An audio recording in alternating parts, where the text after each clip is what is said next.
Tengah malam, Pak Ijo terbangun dari tidur karena mimpi buruk. Dia sangat kaget dengan mimpinya barusan. Di dalam mimpi dia melihat Pak Bejo. Dalam mimpinya Pak Bejo berteriak-teriak minta tolong, dan ada beberapa sosok menyeramkan seperti setan yang menyeret paksa Pak Bejo. Oke Mas Bro dan Mbak Bro sedulur Jowo dan sedulur Nusantara, ketemu lagi di channel Arfi Jowo. Video Arfi Jowo kali ini adalah tentang kisah misteri atau kisah mistis, yaitu tentang kisah misteri atau kisah nyata misteri tumbal pesugihan duit basangan. Gimana ceritanya? Simak terus video ini sampai selesai. Oke Mas Bro dan Mbak Bro sedulur Jowo dan sedulur Nusantara yang suka dengan video-video mengenai budaya Jawa, subscribe channel Arfi Jowo ini. Satu pesan lagi dari saya, wong Jowo ojo ilang Jowon. Terima kasih. Sudah hampir 1 tahun Pak Ijo mencari rezeki sebagai driver ojol di kota XYZ. Hari ini Pak Ijo berangkat dari rumah sekitar jam 9 pagi, menyusuri jalanan mencari penumpang. Di perjalanan Pak Ijo teringat kalau hari ini dia harus bawa pulang uang lebih banyak dari biasanya. Istrinya besok ulang tahun dan Pak Ijo punya rencana mengajak istrinya dinner di restoran besok malam. Pak Ijo juga teringat pesan anaknya semalam yang minta dibelikan seragam pramuka. Jadi, hari ini Pak Ijo harus bawa pulang uang lebih banyak dari biasanya.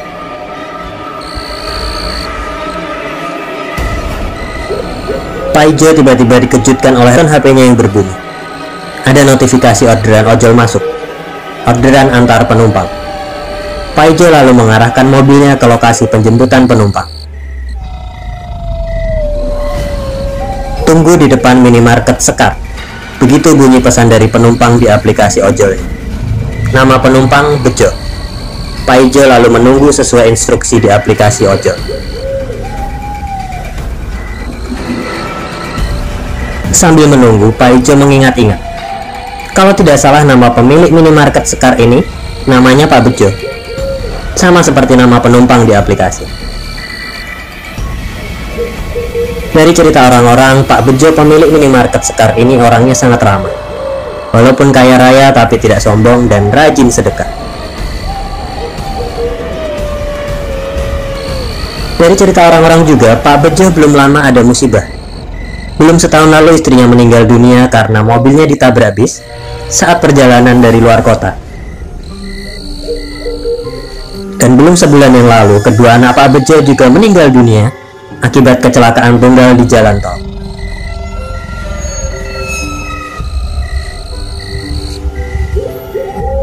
Kasihan juga, orang yang katanya sebaik Pak Bejo harus mendapat musibah beruntun. Dalam waktu setahun ditinggal istri dan kedua anaknya meninggal dunia. Setelah menunggu sekitar 10 menit, penumpangnya akhirnya datang juga. Benar saja, penumpangnya kali ini memang Pak Bejo pemilik minimarket Sekar. Pak Ijo lalu menyetir mobilnya ke arah lokasi pengantaran sesuai aplikasi, ke perumahan Kencana Indah. Sepertinya di sana rumah Pak Bejo. Sepanjang perjalanan Pak Bejo mengajak ngobrol dengan ramah. Ya, walaupun hanya obrolan ramah tamah seperti penumpang biasanya saja.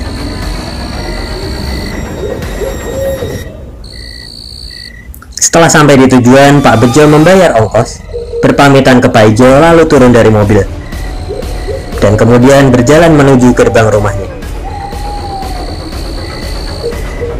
Rumah Pak Bejo terlihat sangat mewah dan luas. Sayang kalau rumah sebagus itu sekarang hanya ditinggali bersama pembantu-pembantu saja, tanpa istri dan anak-anaknya. Pak Ijo lalu teringat tentang ultah istrinya dan seragam pramuka anaknya. Masih banyak target Pak Ijo hari ini. Pak Ijo lalu menyetir mobilnya keluar dari perumahan itu, melanjutkan mencari penumpang lagi dan mengumpulkan uang lagi. Belum jauh keluar dari perumahan Kencana Indah, HP Pak Ijo berbunyi. Ada notifikasi aplikasi ojol. Penumpang baru lagi. Sebelum sampai di lokasi penjemputan penumpang, Pak Ijo berhentikan mobilnya di pinggir jalan untuk bersihkan dan rapikan mobilnya.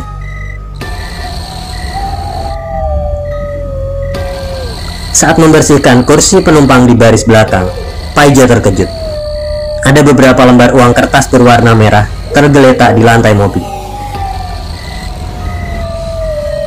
Pak Ijo menghitung uang itu, Rp300.000. Pak Ijo lalu teringat Pak Bejo. Mungkin saja uang ini terjatuh dari dompetnya saat mau membayar. Pak Ijo lalu menyimpan uang tersebut ke dalam laci di dashboard mobilnya. Setelah antarkan penumpang baru, dia akan kembalikan uang ke rumah Pak Bejo nanti. Sambil mengantarkan penumpang, pikiran Pak Ijo menerawang ke arah uang yang ditemukannya tadi. Dan dia teringat ultah istrinya dan seragam pramuka anaknya. Hati dan pikiran Pak Ijo berdebat sendiri. Dia tidak ingin ambil uang yang bukan miliknya.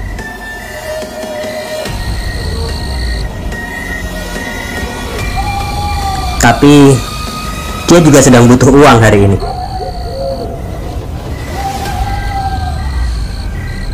Rp300.000 cukuplah untuk ajak istri dan anaknya makan di restoran besok malam. Dan masih juga cukup sisanya untuk belikan anaknya seragam pramuka yang baru. Pak Bejo juga kaya raya. Beliau pasti tidak bingung kehilangan uang cuma Rp300.000. Di tengah kegalauan, Pak Ijo lalu tersadar. Apa jadinya kalau istri dan anaknya diberi makan dan pakaian dari uang yang tidak berkah? Membahagiakan istri dan anaknya adalah kewajiban. Tapi kalau hal itu dilakukan dengan uang yang bukan haknya, ya itu dosa. Pak Ijo membulatkan tekadnya. Setelah waktunya luang, dia akan segera ke rumah Pak Bejo untuk kembalikan uangnya.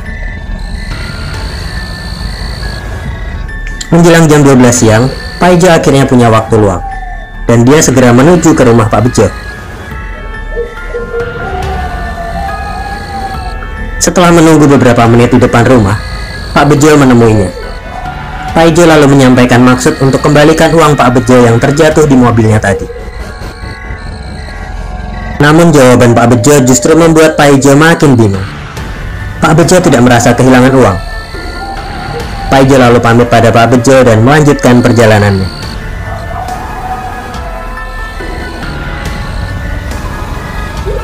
Pak Ijo bingung.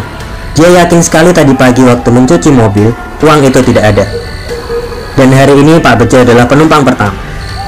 Setelah Pak Bejo turun, barulah uang itu ada.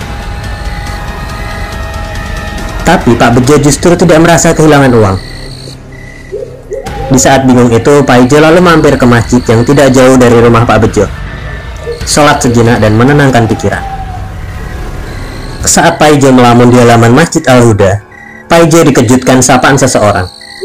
Orang itu memperkenalkan diri. Ustadz Soleh namanya.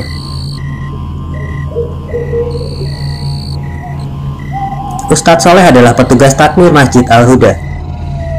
Ustadz Soleh lalu menanyakan ke Pak Ijo, kenapa dia melamun dan terlihat banyak pikiran.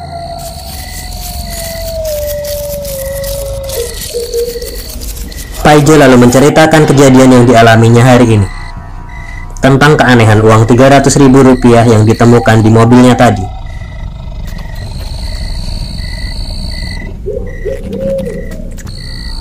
Setelah mendengar cerita dari Pak Ijo, Ustadz Soleh lalu meminta Pak Ijo menunjukkan uang misterius itu.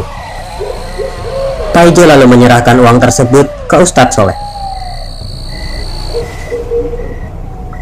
Ustadz Soleh lalu menggenggam uang itu dengan tangan kanannya, lalu membaca beberapa doa. Setelah selesai, uang itu diserahkan kembali ke Pak Ijo.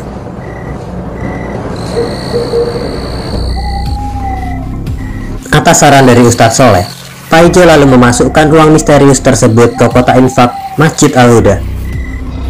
Pak Ijo lalu berpamitan dan melanjutkan perjalanannya lagi.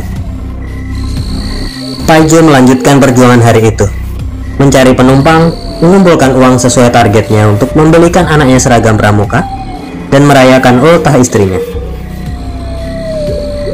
Setelah uang misterius dimasukkan kotak infak, rezeki Pak Ijo menjadi lebih lancar.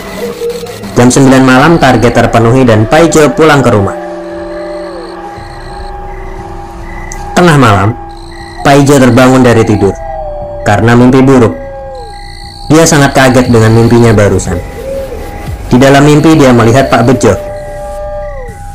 Dalam mimpinya Pak Bejo berteriak-teriak minta tolong, dan ada beberapa sosok menyeramkan seperti setan yang menyeret paksa Pak Bejo. Paijo bertanya dalam hati tentang mimpi buruknya yang cukup aneh tadi. Setelah menenangkan diri, Paijo lalu mengambil air wudhu dan sholat tahajud. Pagi harinya, Paijo berangkat mencari penumpang. Dalam perjalanan, Paijo masih memikirkan tentang mimpi buruknya yang aneh semalam. Di perjalanan, Paijo ingin membeli air mineral untuk bekal di jalan nanti. Dia lalu menuju ke minimarket Sekar. Sampai di minimarket Sekar, ternyata hari ini tutup. Namun, yang cukup mengejutkan Paijo, petugas security menyampaikan kalau minimarket Sekar akan tutup beberapa hari karena sedang berkabung.